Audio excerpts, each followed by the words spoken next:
This week we are in Crocodile Dundee country in the top end of Australia. We are travelling to Darwin, the capital of the Northern Territory.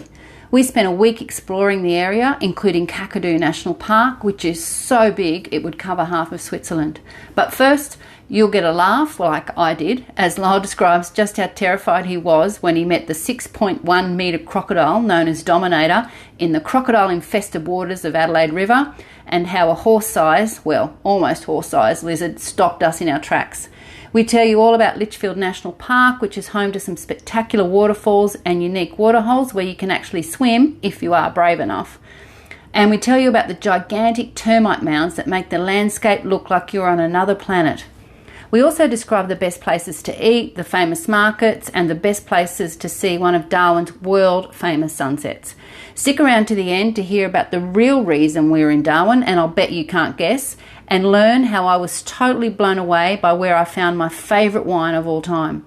Lastly, we give a shout out to some listeners who told us where they are enjoying happy hour. Cheers! And welcome to the Beach Travel Wine Podcast. We are your hosts. I'm Leanne.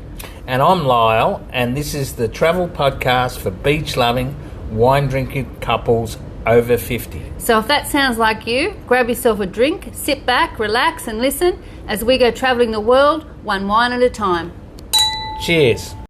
Welcome everybody to the Beach Travel Wine Podcast. Hello Lyle. Hi. We are taking you to somewhere pretty exciting today, and we tell stories about this place all the time. It's one of Lyle's favourite places to tell stories about, and I'm sure he'll share some of those with you today. And, you know, as I say, don't let the truth get in the way of a good story. Just putting that out there to begin with. We are off to Darwin in the Northern Territory of, I was going to say New South Wales, the Northern Territory in Australia, yeah? Yes, that's correct. Yeah, so like Lyle does, he is the numbers, the research guy. He gives us the, you know, all the information on the spot before we get to the fun part. Yeah, so Darwin, it's got a population of about 149,231. So about. Actually, yeah. I've got 150,000 written. Then I thought, I should actually tell them exactly how many. So exactly 149,231 people. Give or take, right? Yeah, it's the capital city of the Northern Territory, Australia. It is the smallest, wettest and most northerly of the Australian capital city and serves the Top End's regional area centre. Yeah, so the Northern Territory is, if you look at a map of Australia, it's sort of smack bang in the middle, up the top, right? Correct, yes. Yeah. Darwin's proximity to Southeast Asia makes the city's location a key link between Australia and countries such as Indonesia and East Timor. Yes. The Darwin region, like much of the Top End, experiences a tropical climate with a wet and dry season. So it doesn't have four seasons, it has two. Yeah, so basically summer it rains and winter it doesn't. Yeah, so Darwin's wet season typically arrives late November to early December and brings with it heavy monsoonal downpours, spectacular lighting displays and increased cyclonic activity. When we were up there, I was speaking to somebody about the weather, and because most people go up to Darwin when it's dry, and they say you miss out on the best part if you don't come in the wet season. And I just said, yeah, but it rains all day. And he's like, no.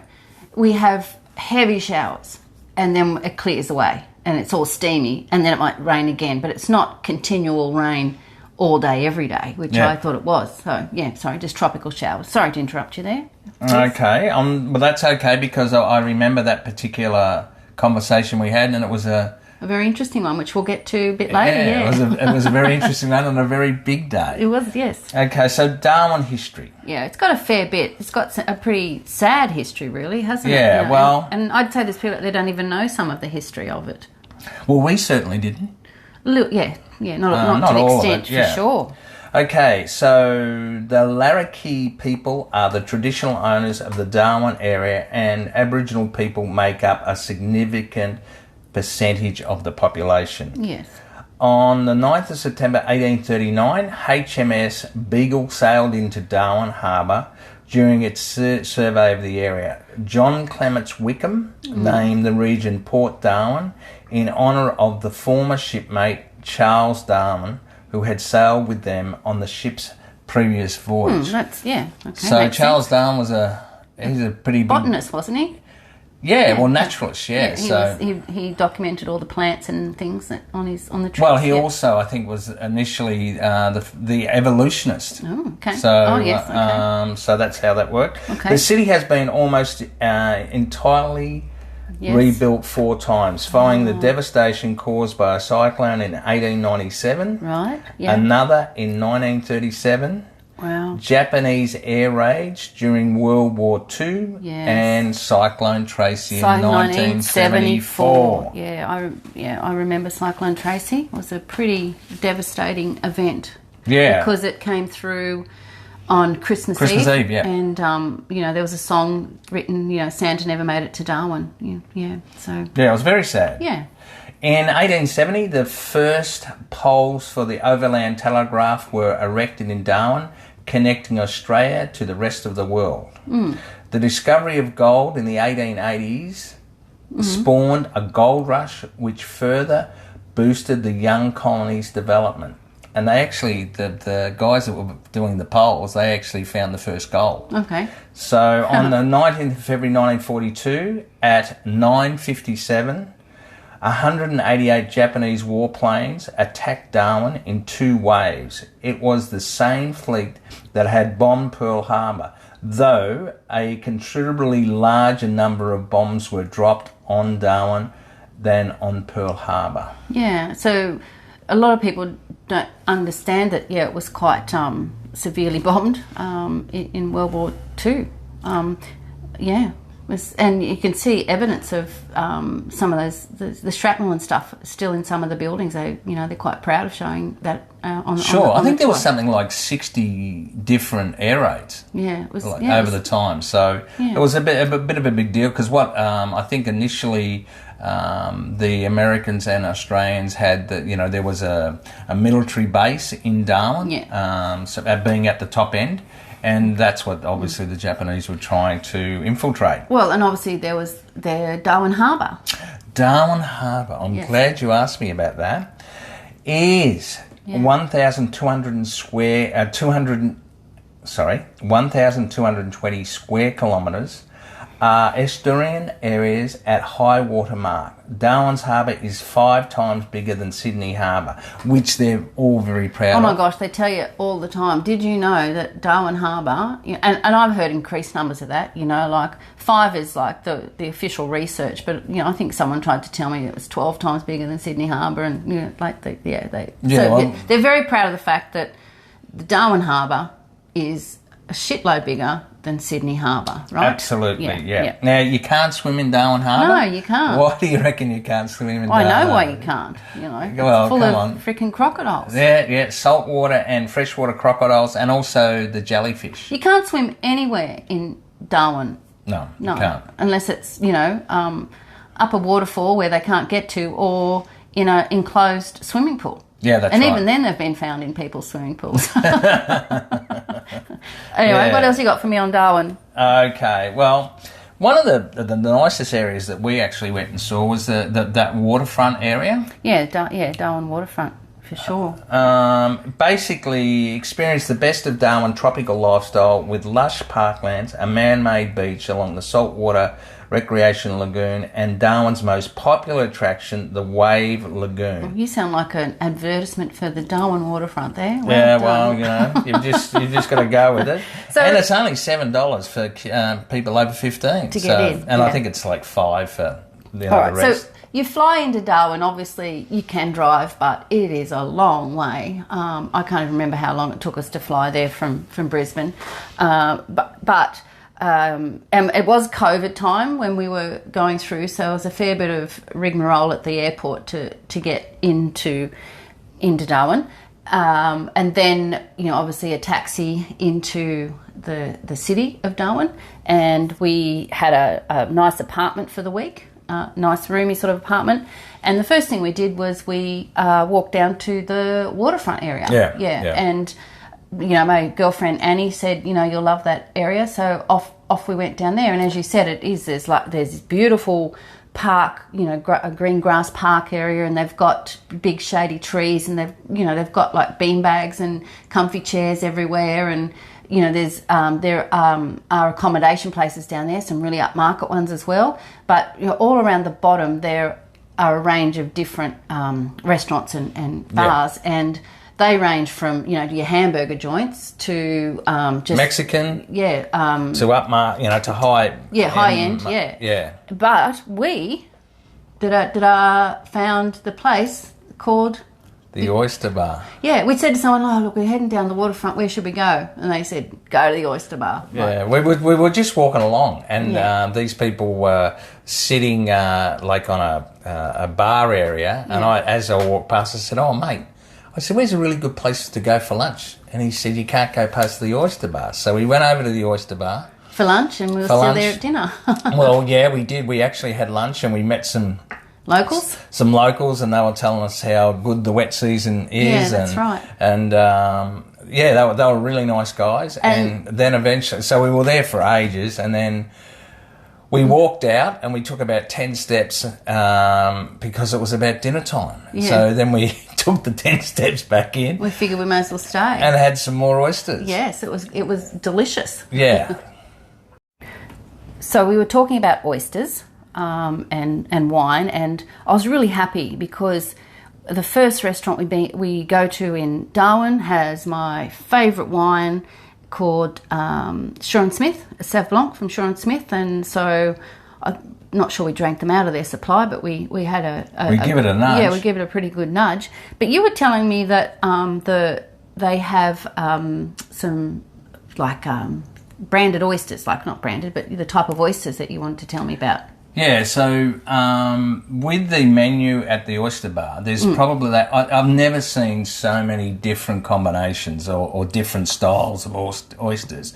So I sort of had a look at it, of their advertising, and they use Coffin Bay oysters. Right. Now, Coffin Bay oysters are well known for, the size and how creamy they are, and I'd heard a bit about them previously, but so I did a bit of research why they're so good. So due to a few handy quirks of geography, Coffin Bay has near perfect conditions for farming them. Plankton is washed right across the Great Australian Bight, but a narrow gap created by a large protruding sandbar creates something of a bottleneck. As the tides wash in and out, the food Coffin Bay oysters feast on gets log jammed and is in the sheltered area behind the sandbar. So basically, they get lots of food. They just get so much more food. Yeah. So well, that's good to know. Yeah, I'd just like to mention here too, because we sort of jumped from the exact population to the waterfront. Where we were staying wasn't in the waterfront; it was just sort of up in the main area of Darwin. Yep. But Darwin is a really, as long as it's not too hot and humid or pouring rain, it's actually quite an easy. That main part of the city is really easy to navigate on foot, isn't it? Yeah, Look, it's not a big city. No, it's not. It's stretch. A bit like a big country city. They've got like a mall and a couple of little shopping centres and things that you can explore. But all that's really close to that waterfront area, and you can actually just walk down some stairs and walk down, or you can actually go across, and there's a lift that you can go down as well if you have a bit of trouble getting down the stairs to that waterfront area. So one of the things we were doing in Darwin, we'll come to the main reason we were there a bit later, but while we were there, you've got to do some day trips. Oh, absolutely. Yeah, so we did some pretty big day trips, like full on, and the one that we started with was a day trip to the jumping crocodiles in Adelaide River and Litchfield National Park. It was 11 hours or something. Yeah, so with Damo. With Damo, yeah. So they pick you up at like 7:30 a.m. Yep. I think it was. And you head out on the bus was full and you just squeezed us on. Yeah. And so where did we go first, Lyle? Well, we stopped to get some water at Humpty Doo. Yeah.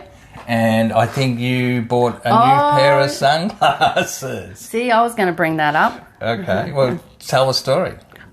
Okay, I'll tell the story. The story is I broke a pair of sunglasses on the bus, right? Yeah. And so I'm just like, okay, well, I need to get a new pair of sunglasses. So where did you actually those? Can I tell the story? Sure. Stop it. Sure. He knows the story. He's so excited, right? Yeah. And so these beautiful sunglasses they had this gold trim and a bit of a bling, and they just broke. And so I needed a new pair.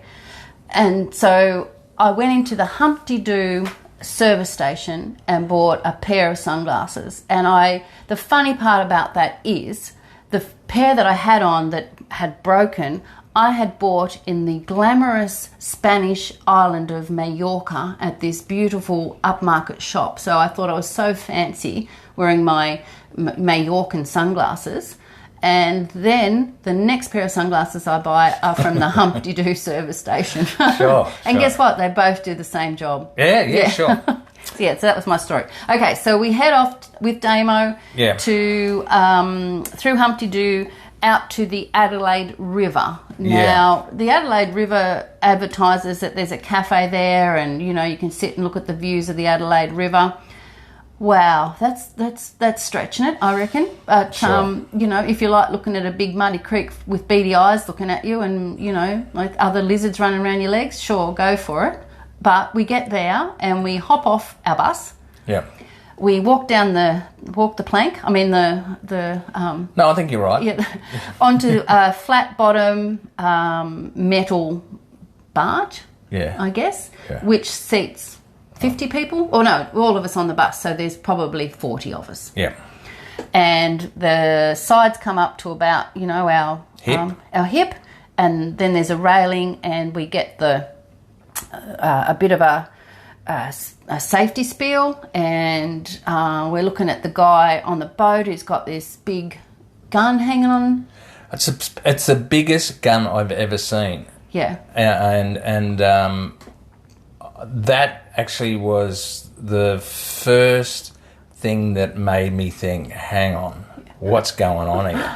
But I was fascinated because these crocodiles, you see pictures of them, videos of them, and they jump. Now, they don't jump 6 metres out of the water. Some of the crocodiles are 6 metres long, but they jump up out of the water where a chicken carcass is being held up above their heads, right? Yeah, sure. Now, you're told not to walk around and not to rock the boat because, you don't want to fall in. But I did stand up and take a few photos. But when we're heading off, what happens? Like, you're all on the boat, right? Well, they give you the safety talk. Right, there you go. And what do they say? Well, the guy that's got this huge gun on the side of his hip, he gives you the safety talk. And the safety talk says that all the orange life, or the life jackets, which happen to be orange, are in black plastic bags.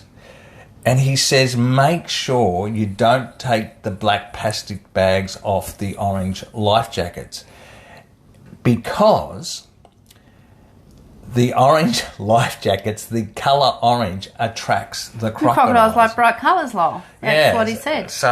And he said, there's no point putting it on anyway.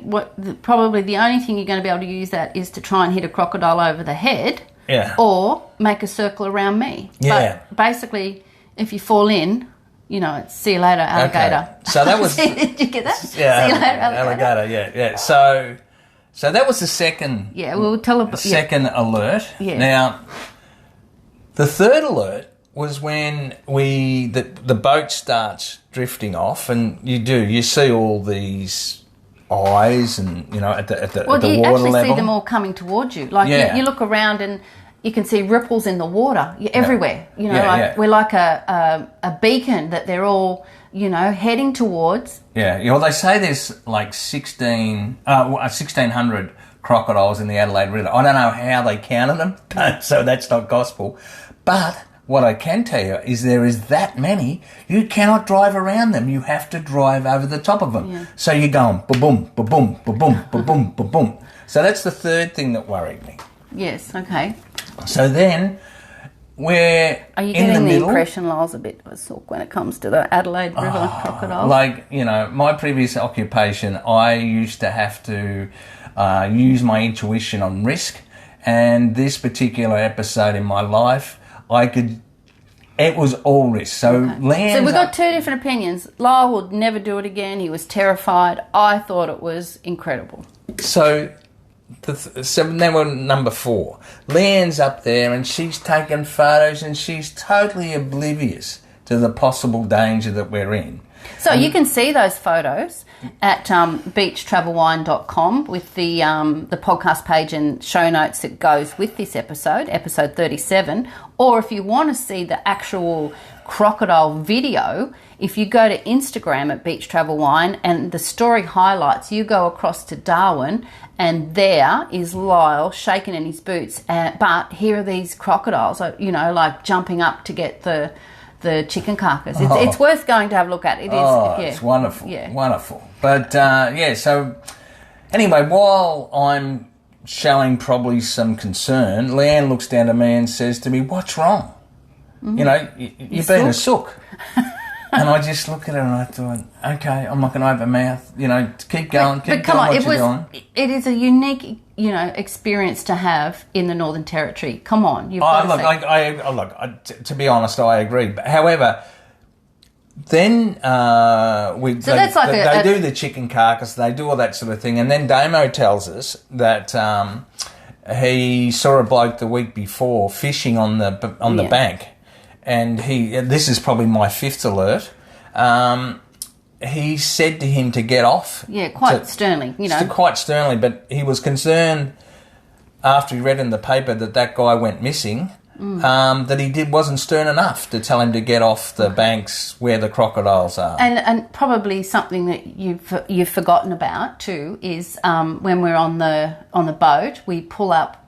He nudges the boat up to the edge. Of the other side, and that's where we meet Terminator. Yeah. Okay, and Terminator is a 6.1 metre crocodile. Correct. And he just swims up. I've got videos of that on Instagram and photos on the website.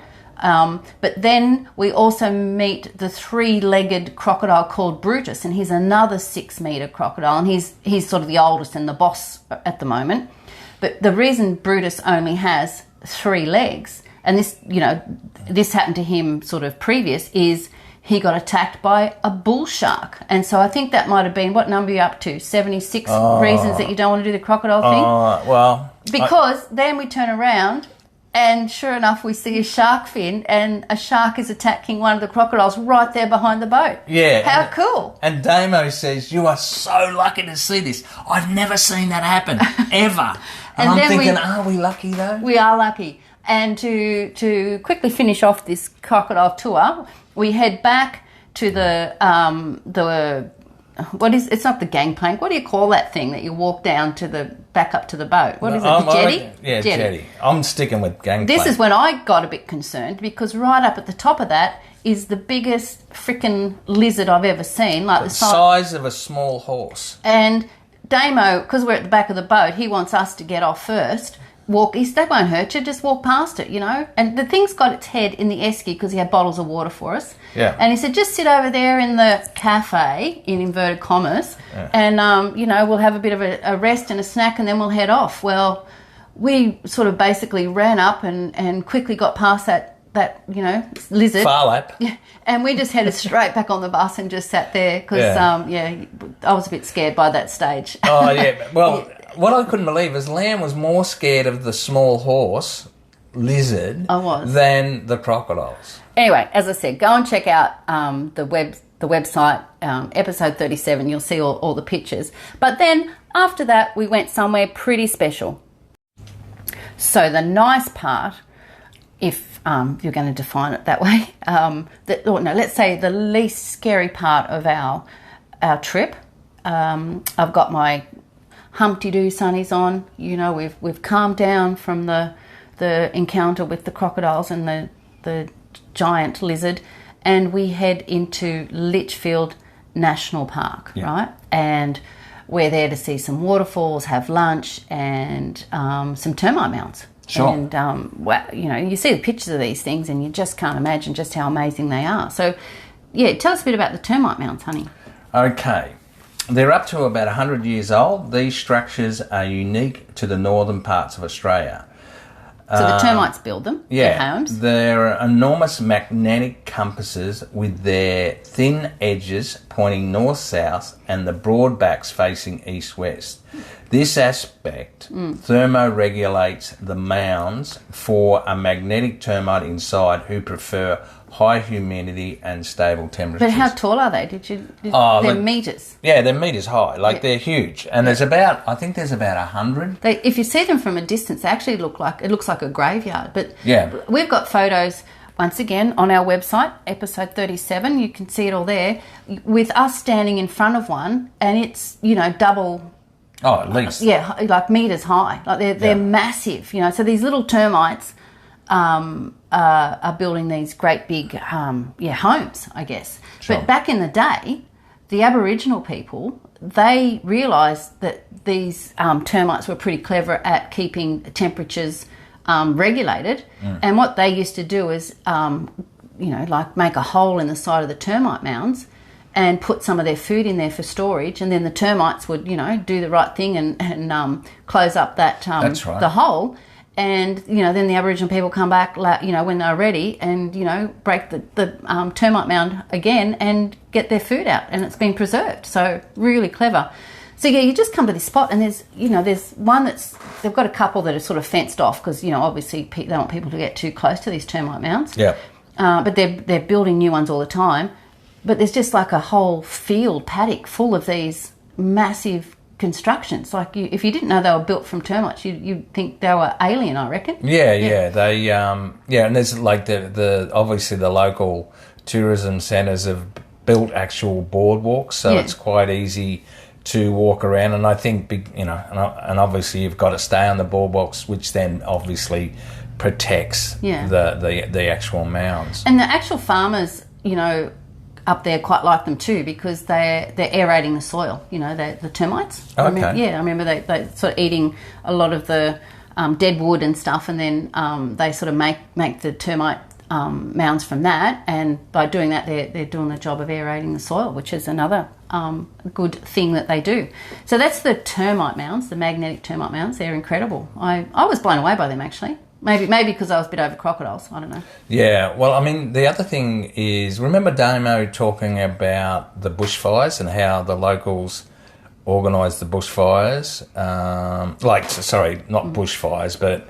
I thought that was Dennis telling us. That's another was it Dennis? Yeah, one of the local Aboriginal people was telling us about how they do patchwork bushfires. Sure. Yeah, that's later on. Yeah. But so then from Litchfield, from the termite mounds, you follow the path of, there's I think 3 different waterfalls you go to. Yeah. So what was the first one we stopped at? We actually had lunch. Yeah, that's right. And a swim. What was that one called? That's called Wangi Falls. Yeah. Okay. Now Wangi Falls, look, to be honest, it is absolutely beautiful. Yeah, beautiful picnic area. There's a little kiosk there as well.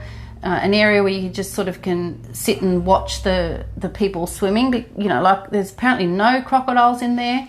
And the reason, you should see Lyle's face, he's rolling his eyes. The reason there's no crocodiles is because the crocodiles, they can't walk too fast, so they've got to swim. And there's no way to swim to the waterfall. It's too much rock and it's too shallow, for them to get through. But they did say, maybe there could be a little one. So if it snaps at your feet.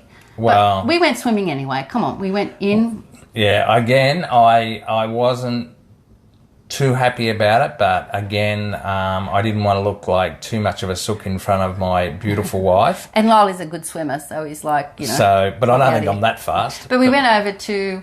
under the waterfall. Yeah, look, it was beautiful. Yeah. Seriously, it was absolutely beautiful. The water was clear and refreshing, and Damo made us all lunch. We had beautiful salad sandwiches, and you could, it's like a bit of a smorgasbord there, wasn't it? And for those that want to, don't go on the tour, but go to these places, there's camping grounds. Yeah.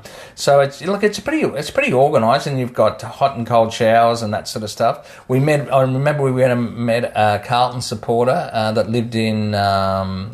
Carlton? No. In Port Douglas. Okay. And we actually caught up with him in Port Douglas, if you remember. I do remember. I can't remember his name, but he was a lovely guy. Yeah. But unfortunately, he back for Carlton.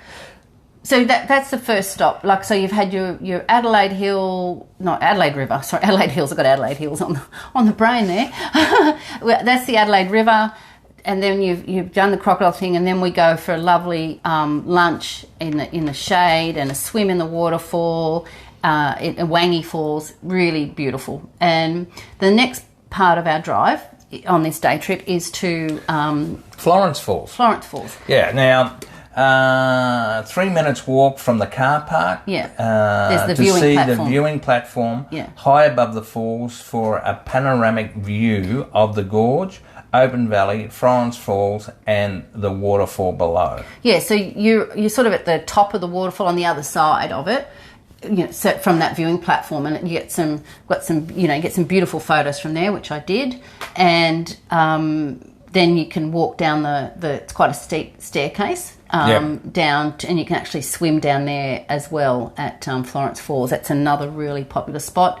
Quite a big car park area. I'm not sure if you can camp there, but you can. Oh, okay, so you can camp. There's a camping area there as well, but that's easily accessible in Litchfield National Park as well. Correct. So it's not far from Wangi Falls, and then after everybody's who wanted to go, you go down the bottom of the falls, or you can just there's an area sort of at the top of the falls that we went to that has there's a little creek area that it's a bit of a secret little area. You probably don't remember, but there was a family there as well, so we went and had a little look. There was a couple of us that I got a bit of an old war injury, so I didn't want to go down the stairs, and they showed us this other little area that we had a little walk around and a little swim at the top of the falls there. So after that, we move on to probably my favourite. Yeah, Pulley Rock Pools. Burley. Burley? Is it? B. What did I say? Put with a P. Yeah, no. It's Burley Rock Pools. Yeah. Like beautiful. Yeah, so this is it sounds rock pool. So it's like a waterfall. I think there's probably 3 or 4 levels. Yeah, three tiered pools. And you come in sort of at the middle one, and it's quite easy to transverse over the rocks and get up to the top one. And we did a bit of that, but then I've got this photo of me being all glamorous lying in the rock pool there, and the colours of the rocks are just this vivid orangey red colour, and the water is so clear, and that's beautiful. Go and have a look at those photos, and the water is just refreshing, and it's the shade of the trees. It's a beautiful spot. It's one of my favourite places in Litchfield Park, isn't it? Yeah, it was really nice. I think I made you take photos, so I don't know that I let you actually get in the water and have a swim. No, I don't think I did. I think I was, you made me take the photos. But that's all good. Look, it was beautiful. You definitely need to go to Litchfield National Park. Yeah. So that was the end of our tour, really, wasn't it? Yeah. So then you head back to Darwin. And we get back. It's about a 60-minute drive there and 60 minutes, obviously, back. The tour goes from 7:30am to 6:30pm. Yes. Adults, $220, and the kids, as we're speaking now, and kids are about $155. Yeah, but check those prices as well. But that's something and what to take? With. Okay, bottled water, sunscreen, swimmers and towel, and a change of clothes. Look, it was a really, really good day. Yeah, we loved it. If you have time while you're in Darwin, another day trip that we highly recommend is going to with Kakadu Air and flying over Kakadu National Park. Now, it's probably worth saying here that people sort of think, we could drive. Kakadu National Park is nearly 20,000 square kilometres. It's half the size of Switzerland. Yeah. So you're not going to do it in a day trip. No. And it's 253 kilometres from Darwin, so you can't do a drive day trip. So if you're shorter time, which we were in Darwin for a week. Yeah. And it was really high on our list to do Kakadu, but we realised the only way we were going to do it is if we did a flight on a really small plane. The other thing about the driving is it's not normal roads, No. and you're crossing crocodile infested rivers. So you want to think about planning that if you want to do it. So what I would recommend is you go with Kakadu Air, and like we did, and then you get to see it from the air anyway, which I think is the best way to see it. because you get to see all sorts of things from there. When we went to the airport to get on our flight, we realised that the 6-seater plus the pilot, we were the only passengers. Yeah. So we sort of had our own private tour, which was pretty nice. Flight. Yeah. Now, the pilot was a young guy, really helpful and informative, and he was doing a lot of, going down and showing us things and going, this is this river and there's like a big arch that, he showed us that people fly under and, all the popular spots that you want to see. It didn't sit well with me. I had I was a little bit airsick. So he's like calmed that off a bit. But it didn't take away from what we saw, right? Oh, look, it's amazing. Yeah. And you'd think it would be just like dirt and I don't know what I thought really, but it was, because obviously they have a lot of rain in summer and we were there, you could see the beautiful vegetation and it's rugged. The colours are stunning, like the red of the soil and the rocks and the green of the shrubs and, as I said, the rock formations and the natural sort of cliff faces and things. Yeah, you've never seen anything like it in your life. No, well, look, basically, Kakadu is dual listed on the UNESCO World Heritage List for its outstanding natural and cultural values. Look, I'm not that keen on small planes. Well, I'll take that back. It is the first time I'd ever been on a small plane. But that's small. That's small. Yeah. But I tell you what, I loved it. Yeah. I actually, because I thought I'd be the one that was going to be airsick. I know, right? Me. But I actually thoroughly enjoyed it. And now, the flight actually to there, it's about an hour and a half. Right. Right. So the flight tracks over Adelaide River, Mary River National Park, Kakadu's winding south and east Alligator River. That's right. Coastal mangroves holding back massive floodplains to reveal Arnhem Land Plateau. Yeah. The scenery is like nothing else I've ever seen. I know this is going to sound ridiculous. Yeah. But when we landed on the airstrip... Oh, yeah. I felt like I was in a Crocodile Dundee movie. Yeah. I don't know if you've ever seen the one where...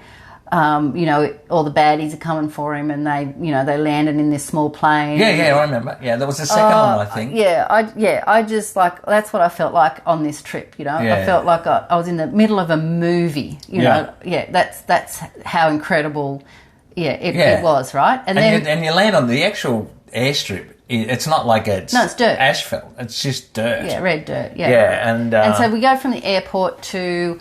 they've got like a cultural centre and a restaurant and a bar sort of there, and it's sort of part of a bigger area where there's a caravan park and a service station and stuff, because some people do actually drive and stay out there. Yeah, so it's the actual place is Coinda, Cooinda Lodge. Coinda Lodge. So we had lunch there, and I was starting to feel a bit better by then. At the Barra Bistro? At the Barra Bistro. I think we had Barra, to be honest. I think we did. And again, guess what turns up?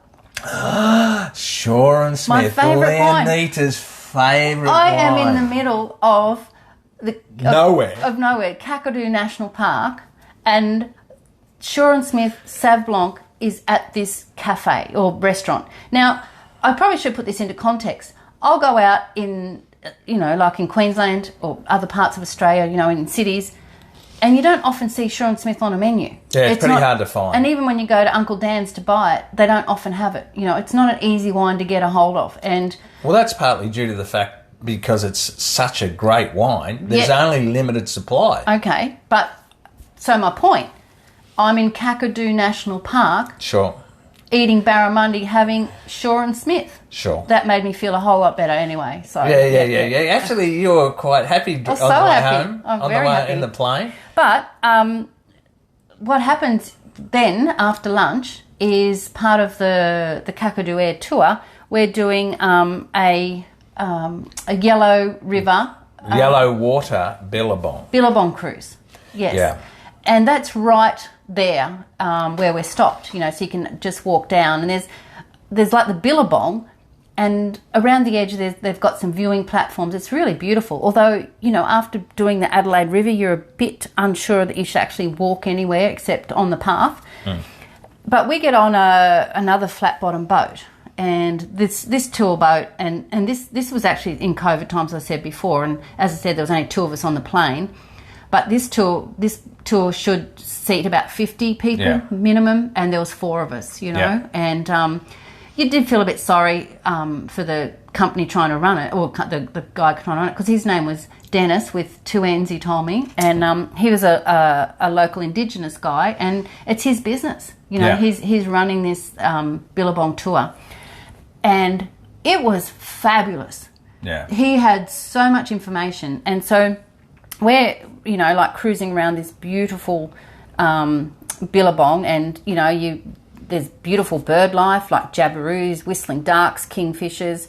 It tells you about their traditional culture and, like how they knew when to catch the fish and when to, like the amount of information that you'd learn about the local flora and fauna is amazing.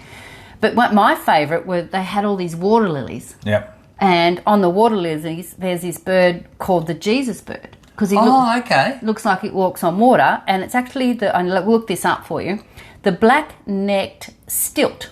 Okay? And, it's found. And it's only, maybe 30 centimetres high, but it has really long legs and these really sort of long feet, I guess you call them. And they, like looking for insects, they look like they walk on water because their feet are so big they can actually just take a step and get to the next lily. They're pretty fascinating. There's some really pretty pictures of those. Once again, on our website, beachtravelwine.com, episode 37, you'll find the show notes and pics there. And then there was all those... like that you could see where the pigs had been, the wild pigs. Yeah, and you've got the buffalo, the water buffalo. And once again, there's our Crocodile Dundee. Sure. It just felt like that. But so just imagine this: you're sitting on this beautiful still water, of the Billabong. Well, it's not that still because there's still heaps of crocodiles. Not there. heaps. There was a few, but before we saw those. The water, it's not like you're, out on a... No, that's true. Right? True. So it's still... It's got beautiful vegetation, the water lilies in the water, the trees on the side. There's, as you said, like the animals, you can see the birds flying around. Yeah. And then all of a sudden this flock of... I imagine they were some sort of eagle. Yeah, they were white-crested... eagles, right. Yeah. So the bottom of their chest and down their tummy was pure white, and it was just magnificent.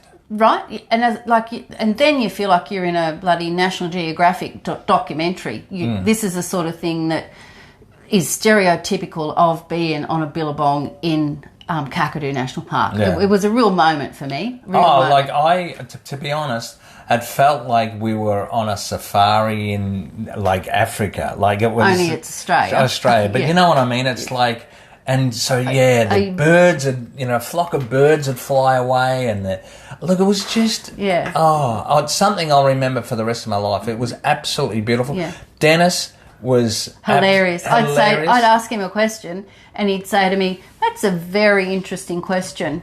And then you sort of wait, there's an awkward pause, and I'm like, is he going to tell me the answer? And he doesn't. And then maybe 15 minutes later he'll come back, he'll come back around to question. It. And he was obviously going to get to it. I was just ahead of the game. But he was also telling us how about the bushfires we talked about before. They don't have the bushfire problems up there because they do this controlled burning, and they do it in a patchwork system. So, when they light a fire, they burn from the middle and just go out to a certain area. So all the animals and all the insects and everything have a chance to escape. He said that, when you burn off like, us white Australians do, we do it in a strip, which is ridiculous. If you get a fire, it's going to blow it away. And then he also said they then have these birds that they've figured out when a fire starts, all the insects come up. So these birds, I can't remember what their proper name is, but they call them the firebirds.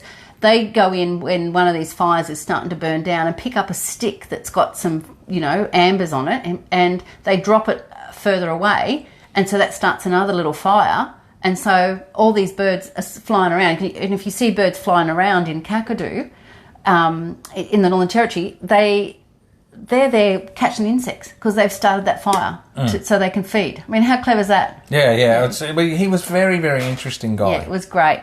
So then, unfortunately, it's time to head home. We had a much more direct flight home, and I've got a beautiful photo of coming into Darwin, the great big river and Darwin City and the harbour in the background. I remember that view, and was a really definitely worth doing that flight to Kakadu. Yeah, well, don't forget too that there was the Warrajan Aboriginal Cultural Centre, but that was closed down because of COVID. Yes, so. But a lot of people, they sell, stuff that, Aboriginal artworks and artefacts and handmade stuff there. Yeah, and woven stuff and that sort of thing. And but unfortunately, we missed out on that. And as Leanne said, it's a much quicker direct flight home of 45 minutes, I think it was. Now, look, is it worth doing? Absolutely. Look, is it pricey? Well, it depends. It's a whole day. It was $850 per head, as at now. Obviously, prices can change. But that's your flight. It's your lunch. It's the Billabong tour as well. So all that's included. And I think we had to buy our drinks, which was the Shaw and Smith. Remember that wasn't a problem. Remember, we had a private pilot jet. Well, it's not really a jet, and I felt like we were doing a movie, So it was value for money. Absolutely, it was great because you're never gonna see those sites anywhere else in the world. The reason we were in Darwin, probably there's a few different reasons, but the main reason was we were there to see a Jimmy Barnes concert. Now, this is September. Through COVID that we were there, and this was the first concert after COVID, and it was Jimmy Barnes in September playing at the Darwin Ski Club. And so I said to Lyle, do you want to go to Darwin? And he's like, sure, we can't go anywhere else, let's go to Darwin. Some friends of ours had been recently, they said it was fabulous, so we booked. And people think we're sometimes crazy because we see a lot of Jimmy Barnes concerts, but we at a Holiday Inn. Yeah, to, as you do, let's go there and we'll stay a week, which is what we did. So we've done all these other fabulous things, but then we get to go to the Jimmy Barnes concert. Now, this venue, the ski club, is right on Darwin Harbour. Yeah. And obviously it's an outdoor venue, the weather's perfect, and they've got a cocktail bar, they've got tables and umbrellas, and I'm thinking this is a pretty good venue for a concert. And one thing we're going to talk about probably a bit later, but I may as well go into it now. The sunsets on Darwin Harbour are world famous. People just go there to watch the sunset, and I've said it probably enough times in this podcast. However, you do need to go and have a look at these beautiful photos, and you just can't even capture them. They probably the best sunset you've ever seen in your life. Sure.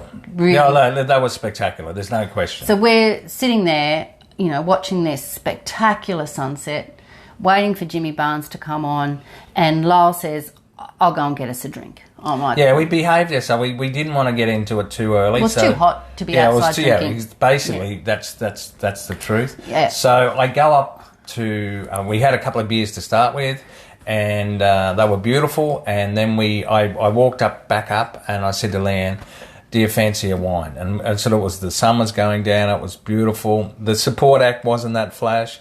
But so I went up to the bar, and the lady behind the bar said, look, we've run out of wine, but there's another bar over there. So I walk up to and I'm standing in the line, and they've got a cocktail bar. Like, it was so well organised. I know, right? Best, I would say it is the best concert venue I've ever been to. It was that good. Anyway, I'm standing there, and I'm looking at the fridge, and I'm thinking, what sort of wine am I going to get? Anyway, you're not going to believe it. Leanne's favourite, Shaw and Smith. Like, how good is this? I mean, none of these concerts you go to, you get the house wine with the plastic, crappy glass. You don't get to choose. Lyle comes back with an ice bucket with a bottle of Shaw and Smith. And two glasses. and Jimmy Barnes is about to come on, and I'm like, and the sunset's, right there. Like this is probably, my perfect. Leonita is in heaven. I just couldn't believe it. So once again, here's this wine that I have trouble finding at the bloody top restaurants I go to, and it's at the Darwin Ski Club at a Jimmy Barnes concert. That's just blown my mind. And I haven't said at this stage, it's less than half the price that we buy it for. I've paid up to $80 for a bottle of wine, which is extreme. When you're out, like at a restaurant. A restaurant, yeah. But I think everywhere so far, they must have had an agreement. It was about $45. Yeah, or even less. I think we've had it. But that was at restaurants and stuff like that. That's right. So, that's true. So it was cheap. And how good was the Jimmy Barnes concert? Brilliant. Was always really is, and once again you can go to Instagram and see me being his backup singer as I generally. Well, it was the first. I generally do. We actually got some stubby coolers. Yeah, we did, and it was the first live concert after COVID. So Barnesy gave it everything. It was, and we were a bit concerned about getting home because this big crowd of people. We're all got to get back into the city. Not a problem. No, Everybody was there just lining up. Shuttle services. Yeah, and the as Ubers part of the stuff. ticket. Yeah, and it was great. So that was the best night. Yeah, really, really loved that. And there's another place just down from the ski club. The sailing club. The sailing club. It has a really nice sort of outdoor area with lots of tables and things. And we went there for lunch one day. We didn't stay to see the sunset, but obviously you can. Yeah, the bistro was beautiful. Yeah, so that's just sort of out of the main area of Darwin. Is that where the markets are? No, is that where the rich people live? No, that's a bit further out. And what do they call that? The rich people live in Fanny Bay. So it's unfortunate. I know, right? But I want to talk about another spot where people go to watch the sunset while we're here, and this is. Look, we're not markets people, but the markets at Darwin are famous, and they're the Mindle markets, and they are held every Thursday and Sunday evening. And a lot of people go there because they've got a lot of street food, a lot of Indigenous food that people try, other local cuisine, as well as, all the handmade jewellery and clothing and all that sort of stuff, and produce that you can get from up there.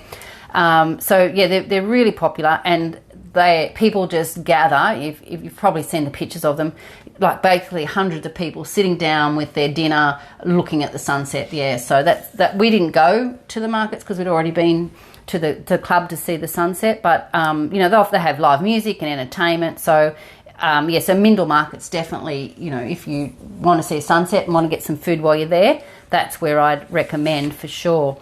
Let's quickly talk another place for food. While we're doing that, one of the places that first day when we were talking to those local guys, we asked, where would you go, the best restaurant, so we wanted to go to somewhere nice, and and I was remembering this because you brought up Fanny Bay, and it was also for my birthday.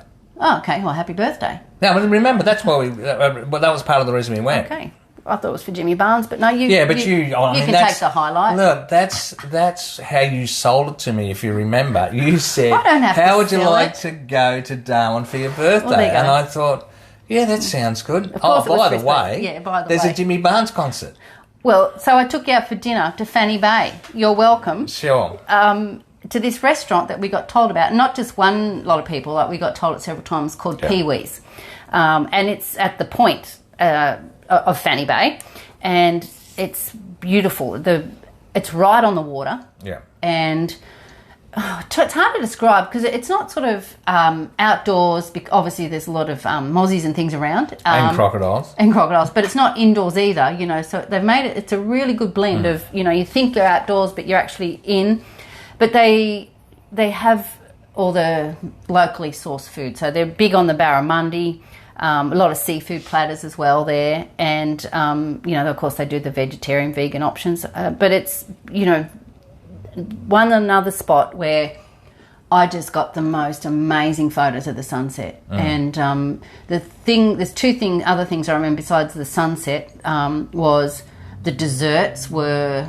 the food was beautiful, but the desserts were, up I think there. you had duck with asparagus. Oh, yeah, and see, two of my favourites, right? Yeah, and I had lamb backstrap. Not for dessert, but for main, Yeah, the lamb backstrap, which is basically the lamb fillet. Yes. And it was magnificent, yeah. And the desserts were... Good. I can't remember exactly what they were, but they were bloody good. And ironically, they had Shaw & Smith. So there we go, once again. I don't know how many bottles of Shaw & Smith we had. Because we could also buy it at the bottle shop. Just up from our apartment. Which we did. I think there was like, you got 2 for 60 or something ridiculous. No, it was cheaper than that. It was like 2 for 40 or something. Like it was crazy. Yeah, so Pee-wee's on the point is, the upmarket one of the upmarket restaurants on Fanny Bay, where you can also see the beautiful sunset.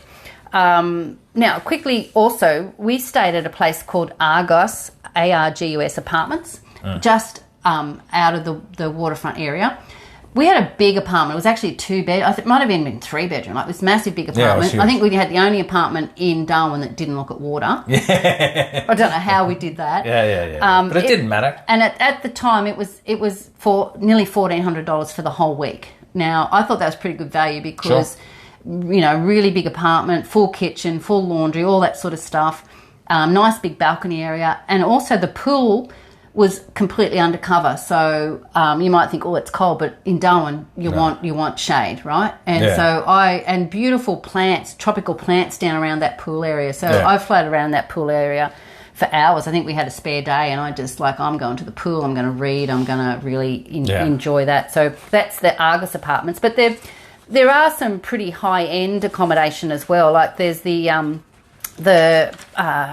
casino, it's the Mindle Beach Casino Resort. It has stunning views of the beach as well, and the sunsets you can watch there. It's got a spa and everything. And down at the waterfront, there's the Darwin Waterfront Luxury Suites. I remember checking them out when we were there. That's probably if you want something a bit more upmarket. But there's lots of budget friendly as well, like the normal hostels and that sort of stuff.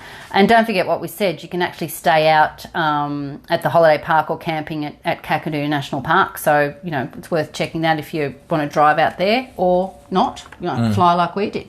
Yeah. Sure. So there was another day that we did a half sort of day trip, wasn't it? Yeah. From out into Darwin Harbour from the Stokes Hill Wharf, and Correct. we did a fishing charter. Yes, we did. Which I'm thinking why. I love fishing, but I'm like, Leonita loves fishing. I'm not. I'm a bit of a city slicker, so I'm not that keen, but I know that Leanne loves it, so I said, why don't we do it? And so we headed out on this boat, and he gave us the same spiel, the same safety spiel. Don't take the life jackets out of the black plastic bags. But I felt safer because there was a family with 2 young children, and I figured the crocodiles would go for the little kids first because they would be... Oh, Leonita, that's terrible. But don't you reckon that it'd be easier to... Well, you probably...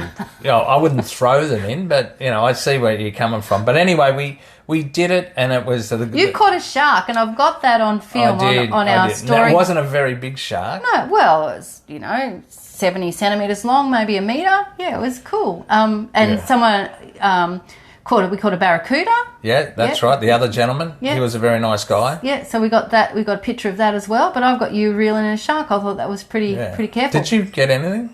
No, I didn't. That's true. Yeah. So sorry to mention that. Well, you know what I did get? I got you fishing and catching, a shark and being very sporty, so you're welcome. Yeah. I had no idea. The bloke said, release it. And I looked at him and said, what? What are you talking about, release? Anyway, he had to release it for me because I had no idea. Take the hook out of its mouth. But the people that we went with, that gentleman caught a beautiful big... snapper, was it? Yeah, something like that. Yeah. He kept on every time he put his bloody line in, he caught something. So what they do is you do your fishing tour, and they help you out with what you got to do, and we head back into the wharf, and they say, look, if you pay $15 a head or whatever it is, the cafe up there will fillet it. Or maybe he'd fill it on the boat, I don't know. But they will cook it for you. And, however, which way you want it. So, you can have your fish and chips I thought that was brilliant. And because we hadn't caught anything that you could eat, and this other guy had caught quite a bit, they were more than happy. I didn't tell him I'd happily, give his children up to the crocodiles. No, you didn't mention that. No, I didn't, But they were a lovely family anyway, so yeah. They were from the Sunshine Coast too. Yeah, they were happy to share their catch with us. So we went to the fish shop, told them how we wanted it, and you're not going to believe it, but have a guess what? At the fish and chip shop, they had Shaw and Smith. At the frickin' fish and chip shop on Darwin Harbour. Yeah, so we I've had Shaw and Smith in the middle of Kakadu. I've had it on the harbour. I've had it at the Jimmy Barnes concert. I've had Shaw and Smith everywhere. Yeah. And I was blown away by it. I just love my Shaw and Smith. So I said to the gentleman that was sharing his catch that we would supply the wine. Yes. And fortunately, they didn't drink much. So, but anyway, I'll give you a bit of a thing on Shaw and Smith. Why it's so good. Why is it so good? Okay. Typically, it shows pink grapefruit character, concentration, and mid-palate texture, which reflects the carefully selected sites and hand harvested during the small window of perfect ripen. Now, so what you're saying is it's so good because it's in the right place and it gets a short time that you pick the grapes. Yeah, look, it's I mean, for great wine, it has to be cold climate. It has to be high acidity, and when you get high acidity, it's they're picked early in the season, and so it's a very, very special grape, and everything works together. The whole balance works together, and so that's why it's a fabulous wine, and that's normally why it's so hard to get. But apparently, Darwin didn't get the memo. I know. Like I was so happy that really, not above everything else, as well as everything else, that really added to my experience. So the question left to ask, where was your favourite place to have a Shaw and Smith? Because it's not like we drank anything else while we were away. I'm going to steal your thunder, I reckon. I reckon it was at the Jimmy Barnes concert, because I'd never ever had a decent drink at an outdoor concert. It was fabulous. Fair enough. Okay, I got nothing now. No, actually, no. I will say that definitely was okay, but probably second to that was in Kakadu National Park. Oh, absolutely. Yeah. That would have been my second choice. Yeah, actually, that was my first choice, but I thought I'd get in and take yours. So. Thank you. But yeah, Kakadu was beautiful. So just imagine that. So yeah, that's a good plug for Shaw and Smith. Maybe they should send us some free wine. Who's ever listening to this and they know anyone at Shaw and Smith Adelaide Hills, I'm your girl. I'll promote it. I'll happily. Chances are though, if they don't donate, they don't need to. Do they? Leanne's still going to keep on drinking. Well, and they don't need to promote it because they sell out of it all the time. So they were our favourite places to have a wine. Before we finish today, though, thank you for those people who are sending in where they're having happy hour this week. Pretty excited because we had a couple that were in Madrid and España. And they were visiting Madrid, and they had, it wasn't a wine, they were having a sangria in Plaza Mayor, and it was, who was it? Stephen and Rhonda. They sent us a message to say they've listened to some of our podcasts, they love them, and, they're having a holiday in Madrid, and they're enjoying their sangria in Plaza Mayor. So I'm a little bit jealous, but thanks so much, guys, for a shout-out to us. Yeah. Buenos dias. And if you guys, anyone listening would like us to give you a shout out and mention you on our podcast, if you go to beachtravelwine.com and go to the podcast page, and this episode 37, there's a button there that you can press to send us a message. Otherwise, just go and check it out and you can see all the photos of our episode. And on our Instagram, you'll see Lyle catching a shark. You'll see me singing at the Jimmy Barnes concert. All the sunsets, all the good stuff that we did on the tours, the Litchfield Park, the termite mounds. There's so much to see with this episode. And thank you for listening. And hopefully we've encouraged you to go to Darwin. So we'll see you next time. Bye-bye.